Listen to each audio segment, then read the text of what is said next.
नमस्कार, मैं हूं अनुष्का मंडल और आप देख रहे हैं माय पीडीए समाचार। आज हम बात करेंगे बिहार के सबसे चर्चित मुद्दे पर, यानी बिहार का अगला मुख्यमंत्री कौन। क्या सम्राट चौधरी सबसे आगे है या बीजेपी का है कोई सरप्राइज कार्ड। बिहार की राजनीति इस वक्त एक ऐसे मोड़ पर खड़ी है जहां हर गली, हर चौक चौराहे, हर राजनीतिक गलियारों में सिर्फ एक ही सवाल गूंज रहा है, बिहार का अगला मुख्यमंत्री कौन। क्या ये नाम पहले से ही तय है या फिर जो चेहरे मीडिया के सामने सबसे ज्यादा दिख रहे हैं वही अंतिम फैसला होंगे, या फिर भारतीय जनता पार्टी एक बार फिर अपने पुराने अंदाज में सबको चौंका देगी। आज की इस खास पेशकश में हम इसी सवाल का गहराई से विश्लेषण करेंगे। क्या सम्राट चौधरी सबसे मजबूत दावेदार है या कहानी में अब भी एक ट्विस्ट बाकी है। सबसे पहले बात करते हैं उस नाम की जो इस वक्त सबसे ज्यादा सुर्खियों में है, सम्राट चौधरी। जी हाँ, सम्राट चौधरी का नाम इस वक्त बिहार के संभावित मुख्यमंत्री के तौर पर सबसे ज्यादा सुर्खियों पर चल रहा है। आपको बता दें कि पिछले करीबन 2 वर्षों से वह सत्ता के केंद्र में रहे हैं। डिप्टी सीएम के तौर पर उन्होंने काम किया है, प्रशासनिक अनुभव भी हासिल किया है और इतना ही नहीं, मुख्यमंत्री नीतीश कुमार के साथ उनकी नजदीकियां भी लगातार चर्चा में रही है। आपको बता दें कि हाल ही के यात्राओं में कई बार नीतीश कुमार ने सार्वजनिक मंच में सम्राट चौधरी की तारीफ की है, उनके कंधे पर हाथ रखा है और संकेतों में उन्हें आगे बढ़ाने की बात कही है। तो क्या ये मान लिया जाए कि तस्वीर साफ है, क्या सम्राट चौधरी ही बीजेपी के पहले मुख्यमंत्री बनने जा रहे हैं बिहार में।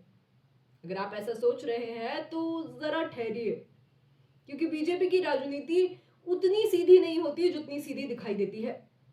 पार्टी का ट्रैक रिकॉर्ड बताता है कि जहां सबसे ज्यादा चर्चा होता है वही अक्सर फैसला नहीं होता है, और जहां कोई नाम चर्चा में नहीं होता है वही से निकलता है सबसे बड़ा सरप्राइज।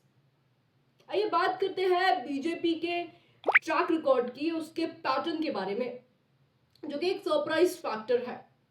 आपको कुछ उदाहरण बताते हैं, जैसे कि राजस्थान, जहां सबको उम्मीद थी कि वसुंधरा राजे वापसी करेंगी, लेकिन बीजेपी ने चुना एक नया चेहरा।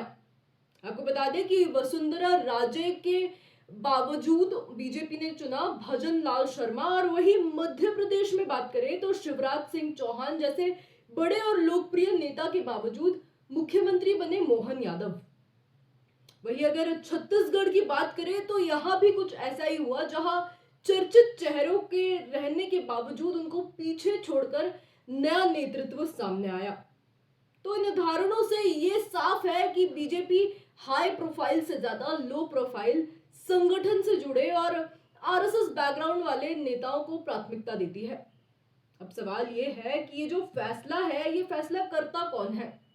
तो आपको बता दें कि ये जो फैसला है, ये बीजेपी में मुख्यमंत्री का जो चयन होता है ये बेहद सीमित दायरे में होता है। अंतिम निर्णय का जो अधिकार है ये सिर्फ नरेंद्र मोदी और अमित शाह के पास है। तो ये तो बिल्कुल साफ है कि इन दोनों के अलावा शायद ही किसी को पहले से पता होता है कि पार्टी किसे चुनने जा रही है। यानी जब तक आधिकारिक ऐलान नहीं होता है तब तक हर नाम सिर्फ एक अनुमान है। अब बात करते हैं उस फैक्टर की जो बिहार की राजनीति में सबसे अहम होता है, जातीय समीकरण।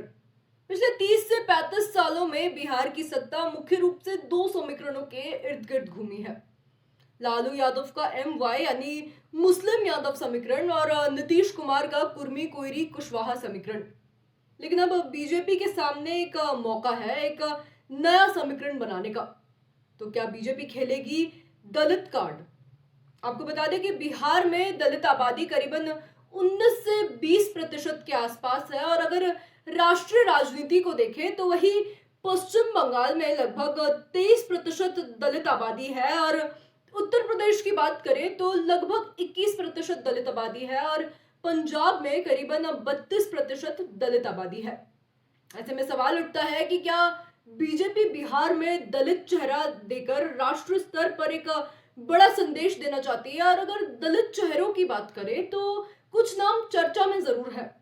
इनमें जनक राम गुरु प्रकाश पासवान, वही ईबीसी यानी अति पिछड़ा वर्ग से भी कई नाम सामने आ रहे हैं, जैसे प्रेम कुमार, संजीव चौरसिया, और ये सभी वो चेहरे हैं जो लो प्रोफाइल है और संगठन से जुड़े हैं और बीजेपी के पैटर्न में फिट बैठते हैं।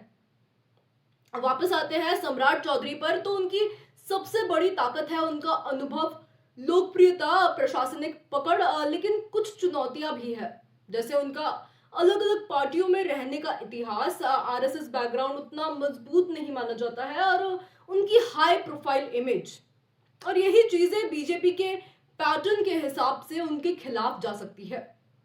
तो अब सबसे बड़ा सवाल यह है कि क्या बीजेपी सम्राट चौधरी जैसे चर्चित चेहरे पर दांव लगाएगी, या फिर एक नया, एक अनजान लेकिन संगठन से करीब नेता को सामने लाएगी? क्या पार्टी पुराने जातीय समीकरण को आगे बढ़ाएगी, या फिर नया सामाजिक समीकरण बनाकर 2026 से 27 की राजनीति को साधेगी?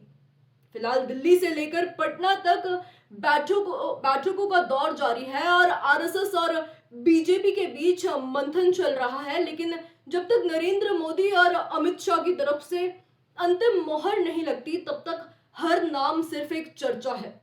आपको बता दें कि जब तक मोहर नहीं लगती, तब तक हर चेहरा सिर्फ एक संभावना है, और यही है बीजेपी की राजनीति का सबसे बड़ा खासियत, आखिरी पल तक सस्पेंस रहना। तो आपको क्या लगता है कि बिहार का अगला सीएम कौन होगा? सम्राट चौधरी या फिर कोई नया सरप्राइज चेहरा? आपकी क्या राय है, कमेंट पर जरूर बताइए, और देखते रहिए माई पीडीएस समाचार।